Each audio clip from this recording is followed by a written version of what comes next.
بسم الله الرحمن الرحيم. السلام عليكم ورحمة الله وبركاته. أعزائي المشاهدين، أعزائي المستمعين، معكم محمد فتح الله من على قناة اليوتيوب. تحية الجميع الأهلاوية وكل نجوم النادي الأهلي، وألف مبروك فوز الأهلي في نصف النهائي السوبر المصري أمام سيراميكا. وتحياتي لنادي سيراميكا وأرض نادي سيراميكا.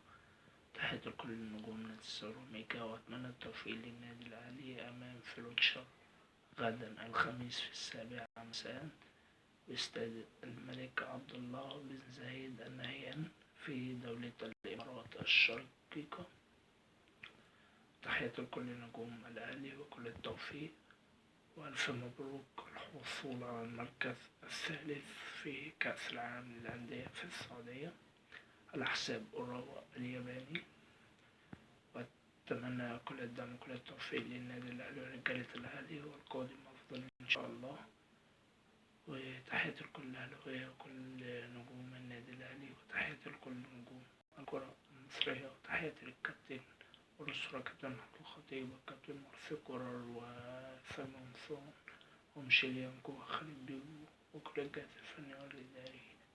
كل الدعم وكل التوفيق لرجالة الأهلي ولاعيبة الأهلي: الشناوي، ربيع، ياسر، هادي، يانج، السولية، مروان عطية، خالد عبد الفتاح، إمام عاشور، أحمد مبروكة، كهربا، عبد المنعم، كل اللعيبة مش عايز أنسى حد، وبرستاو، كل اللعيبة سواء الأساسية والاحتياطي، وحسين الشحات، مش عايز أنسى حد.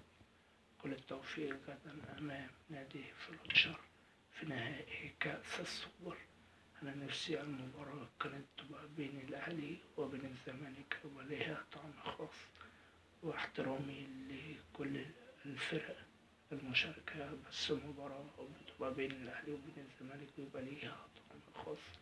تحياتي لكل نجوم الكرة المصرية، أتمنى أنها تكون مباراة ممتعة ما بين فلوتشر والأهلي.